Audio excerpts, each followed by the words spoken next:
Good morning, everyone. Thanks for joining us today. My name is Marisa Calder, and I am the International Program Coordinator for the Brainpower Connection High Schools located in San Antonio, Texas. So today, we're going to talk a little bit about how to apply for a U.S. student visa. So I work with our students here at the high schools, so we'll be talking about the F1 visa, which is what most high school students use to come to the U.S. But it's also the same visa that you would use if you were going on to university in the U.S. So it's going to be a pretty general topic. So first of all, the first question is, what is a student visa, and why do you need one? So a student visa is basically literally a sticker that you put in your passport.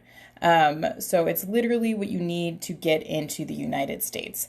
And you need that physical document in order to go past security at the border. And you're going to need one if you want to study in the United States. And generally for a high school study, long-term study, if you are seeking a degree in the United States, you're going to need what's called an F1 visa. If you're coming on a shorter exchange or you're just coming for a few weeks for a short-term certification program, you might have a different visa. But if you're coming for a degree and you're coming for a long time, then you're going to need an F1 visa. So how do you get one? How do you get that? The way that you do it is that you first need to apply to a school. So you can't get a student visa unless you have already applied to a school. So the first thing you need to do is to pick your school. Please consider the Brainpower Connection High Schools if you're interested in high school, but you can pick any school that has what's called SEVP certification. So what this means is that the school has actually been given permission by the U.S. government to issue visa documents. So you want to make sure that your school is accredited and that it's a real school and that it has SEVP certification so they can issue you that visa. And then after you pick your school and you apply and you get accepted and you get to do all that exciting stuff, then they're going to send you what's called an I-20 form. And the I-20 form is what allows you to apply for the student visa. And there's a very important number called the CVIS number that's listed on that form, and that's what's going to allow you to make your student visa appointment. So your school will send that to you after you've been accepted, and then you will go from there. And then how long does that visa last? So once you get the visa, are you good for life? Do you have to redo it every year? And the answer to that question, as the answer will be to many questions during this presentation, is it depends. It depends on what country you're from. So your visa may last up to 5 years, and that's true for students from China, for students from Mexico, and Europe and a lot of other places. But in some countries, it may only be 1 or 2 years. So you want to make sure and check when you get your visa what the end date on that visa is. When you get your I-20, you'll also see that there's an end date on the I-20, and that's probably not going to match the end date on your visa, but that's okay, because they do two different things. So your visa is what allows you to come into the United States. It's what actually allows you to enter the country. And the I-20 is what says how long you can stay in the country. So the end date on your I-20 is going to be the end date of your program, so the date that you're actually going to graduate. The end date on your visa is just the last day that you can come into the United States or come and go to and from the United States. So you may have to renew your visa once or twice while you're studying, but that's okay. Or if you wanted to stay in the United States until the end date on your I-20, that's also okay. So there's a few different options. And then one other thing I want to mention is that if you have not registered with us, if you haven't been in touch with me personally up till now, we are going to be giving away a special fact sheet that shows everything we're going to talk about today, and goes through the U.S. visa process, and you can sign up for that at the website listed in our bio. So if you want to receive that fact sheet, go ahead and sign up, and if you sign up before Friday, then we're going to send you that fact sheet. Okay, so once you have all your documents, what are the steps to apply for your visa? So the first is that you are going to fill out the online visa application, what's called the DS-160 form. So this is online typically. You can find it on your local embassy or consulate website. And make sure that you are using the official U.S. Embassy website. There are lots of third-party websites that claim that they can help you get a visa. There may also be agency websites that claim they can help you get a visa, but you want to make sure to go straight to the source. Make sure you're using the official U.S. Embassy website. So once you fill out that online application, you're going to also need to upload a photo of yourself. And that's going to need to be a photo of your face. It's going to need to have your face really centered like this and be on a white background. You can't wear glasses or silly hats or anything like that. Just a really standard photo. You also cannot use a scanned photo like from your driver's license or ID card or something like that. It needs to be a new photo. Make sure that you have that. You may also need a hard copy of that photo to take with you to your visa interview. So maybe get a couple copies while you're there getting that photo. Next, after you've completed that, you can schedule your visa interview. So right now that scheduling process is taking longer than normal, so make sure you're getting on this nice and early. But you can schedule it. Usually students are a little bit faster. And you do have to go to an in-person interview, even though it is might be inconvenient or it might be a little scary given that we're in a COVID world. But they are making their best effort to keep things safe for everyone, and they are still required if you are over the age of 14. So you are going to need to plan to do an in-person interview. And there's a few things you need to do before your interview, before you get to that step. So the first most important one is you need to pay the visa fee. So depending on what country you're in, that's going to look a little bit different. So you want to make sure that you look at the instructions for your specific embassy or consulate very carefully, because sometimes they'll make you pay in a bank, sometimes you'll pay at the embassy. There are different methods, so you want to check for your local situation specifically. Typically, the fee is going to be $160, but that's going to depend on your country, so you want to check on that. And then the second thing you'll need to do is to pay the CVIS fee. So the visa fee is what's charged to everyone that's applying for a visa, no matter if they're a student or not, and you pay it every time you apply for a visa. The CVIS fee is a one-time fee that's just for students, and it's just to get you registered as a student coming to the United States. So you'll pay this only one time. So this is $350, and this one you can pay online. You don't need to pay it at the embassy or anything like that. You can pay it by check, money order, Western Union, credit card, online. So you've got lots of options to pay it. And what's really important about both of these things is that you need to make sure to keep the receipt, because you're going to take both of those receipts to your visa interview. So make sure you keep those in a safe place, because that can actually delay the processing of your visa. Next, you need to gather some other required documents, the most important of which is your passport. They need to have something to stick the visa into, so make sure you have your passport, and it needs to have at least 6 months validity after you plan to travel. So what does that mean? That means that the expiration date in your passport needs to be at least 6 months into the future after you plan to go to the U.S. If you're planning to come to the U.S. for study, it's probably best to have a passport that has at least a year on it so you can get through the whole first year of study without having to worry about your passport until the next summer. You also need your confirmation page from your online application, and you need those 2 fee receipts, like I said, and you need your I-20 form. You need the hard copy. You need to have signed it and bring it with you to the interview. And then those are all the required documents, but you also might want to bring some optional documents. So those might be things like transcripts, English test scores, any proof that you've undertaken academic preparation in order to get, in order to prepare for coming to the U.S. as a student. Anything to prove that you're an excellent student that's wanting to come to the U.S. for the right reasons. You might also want to bring some documents about the school you're planning to go to, so that might be something like the school acceptance letter, or anything else the school has sent you, just to show that you have been in communication with the school, that they've accepted you, all of that kind of stuff. You also might want to bring financial documents showing that you're able to pay for your tuition and able to support yourself while you're in the United States, because those are all things that they might ask for at the visa window. So the interview is often a very intimidating part of the process, and students really worry about this. But there's a lot of things you can do to just make it a little bit easier on yourself, and one of them is just being really prepared. But we'll go through some do's and don'ts now. So some interview do's. What should you do in your visa interview? The first thing to know is that often, depending on what country you're from, the visa officer may not have very much time at all to talk to you. So you should not go in. You do not need to expect that it's going to be a 20-minute interview. Most of the time, it's going to be 2 minutes or less. It's going to be really, really short. So what that means is that the officer is really busy, and that they want to go through your information as quickly as possible.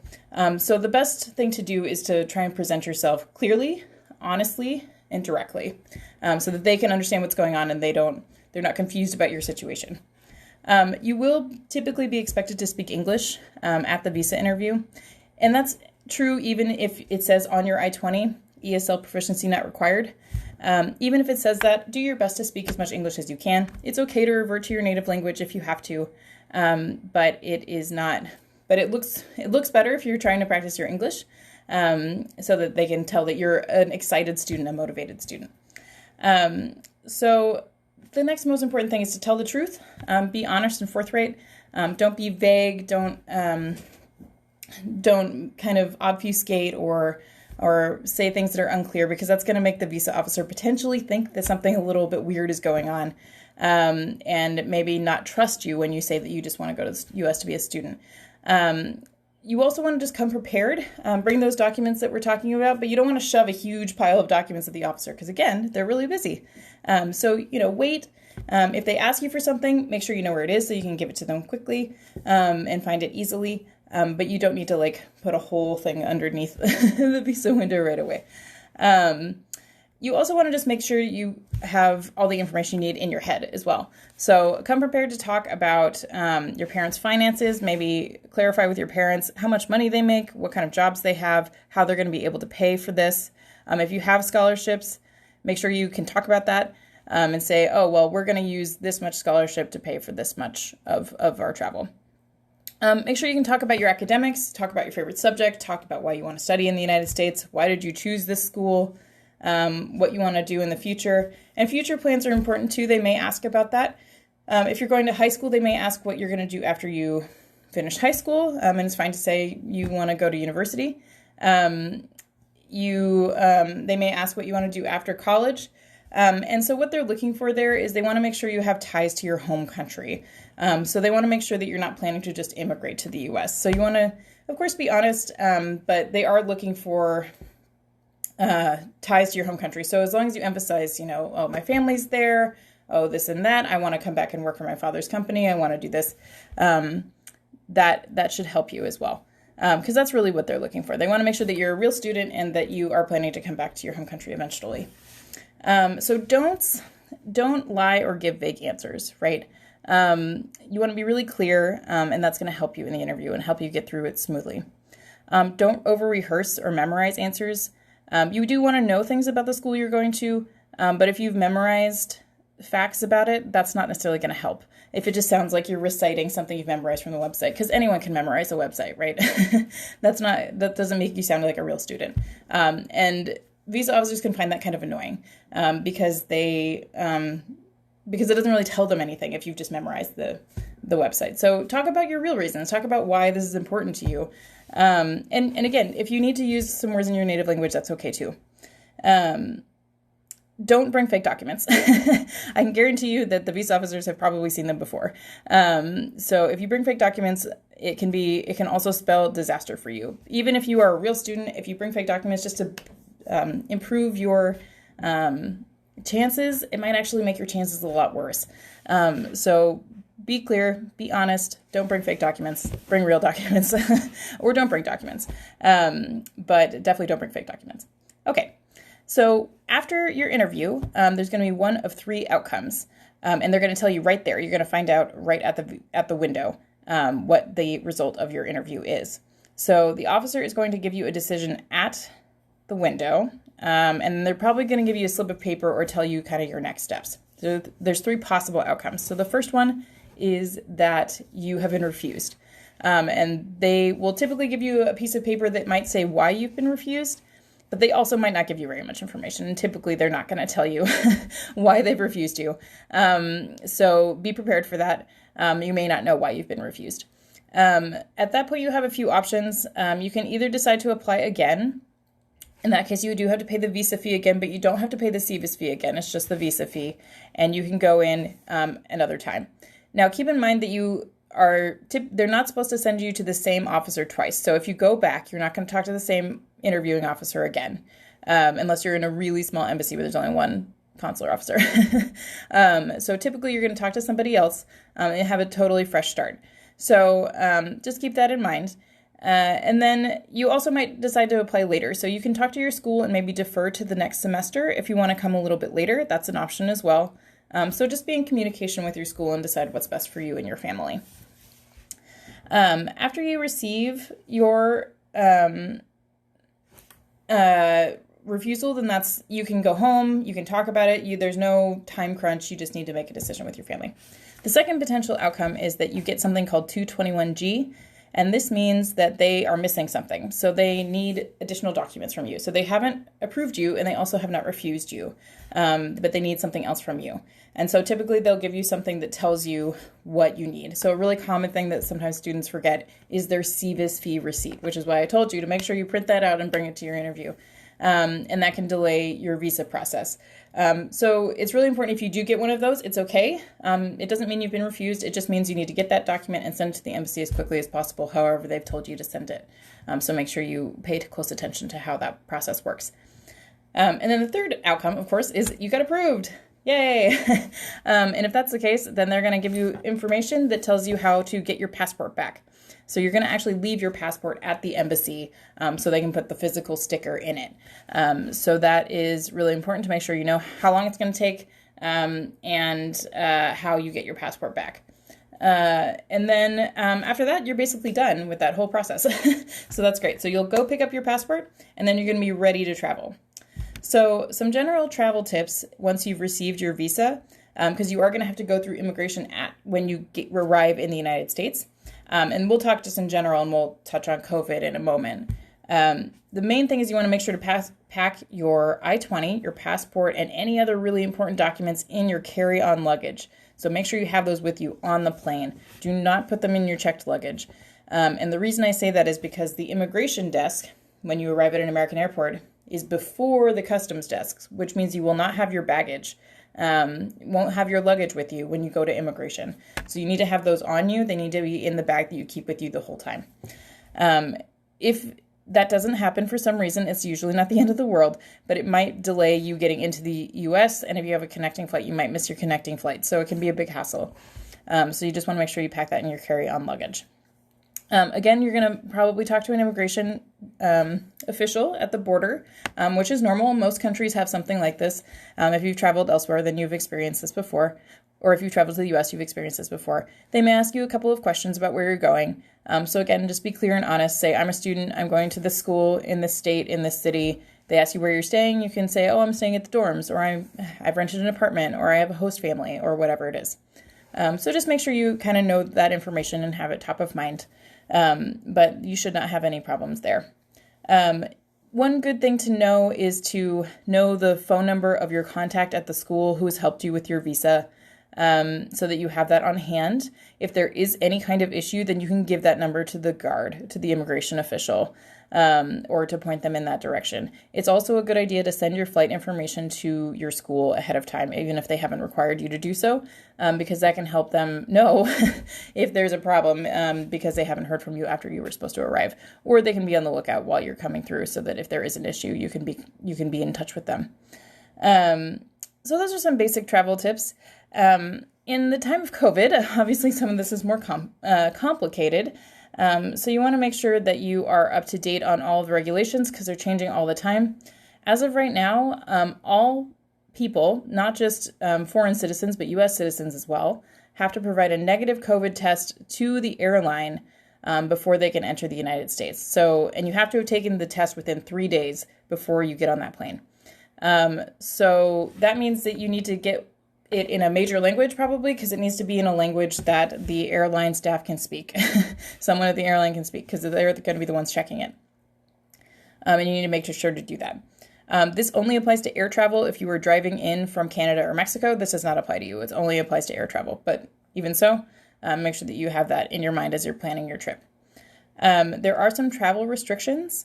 So depending on what country you're coming from, you may not be able to enter the United States directly. So if you are in China, Iran, the Schengen area, which is most of Europe, the United Kingdom, Ireland, Brazil, or South Africa, there are currently some restrictions on your entry to the United States. And what that means, and it doesn't mean that you're a citizen of those countries, it just means if you've physically been in those countries. And any time in the 14 days prior to coming to the United States, they are not going to let you in. So if you're coming from one of those countries, you may need to make a stopover somewhere else, or otherwise figure out a plan with your school, how you're going to arrive in the United States. The exception to that is there are some exemptions for students from the Schengen area, the UK, and Ireland. They can apply for a national interest exception. And so that is on a case-by-case basis, but if you've been approved for your F1, then you may be automatically considered for it. So you need to look into that if you're planning to come this fall.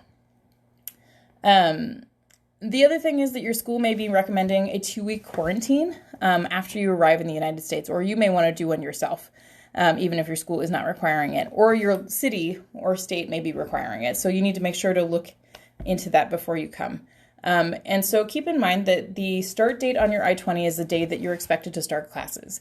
But you're allowed to arrive in the United States up to 30 days before that start date. So if you are needing to do a 2-week quarantine, then you need to plan to arrive 2 weeks before the first day on your I-20.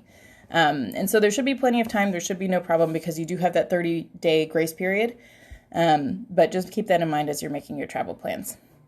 The other thing to keep in mind is that the wait times at embassies are very, very long in some countries. So there's a huge backlog because a lot of embassies were closed last fall. They're still short on staff, and there's just a lot of people that still need visas. They are prioritizing student visas, so you should be able to get an appointment faster than other folks. But even so, you want to make sure and plan really early, apply early, get your acceptance early, and then move forward to apply for your visa as soon as you can, because that is going to be a long process this year. So that's most of the advice we have today. Thank you so much for tuning in. If you have any questions, feel free to send me a message on Instagram. You can also find more of our information on our other social media channels, and this video will be up on our page for the next 24 hours or so, and then it will be over on YouTube. And then again, we also have a special offer if you sign up on our website that's listed in our bio. Then you can receive a special fact sheet about getting a U.S. visa. So go ahead and register over there and we will send that over to you. Thank you so much for your attention and have a wonderful day.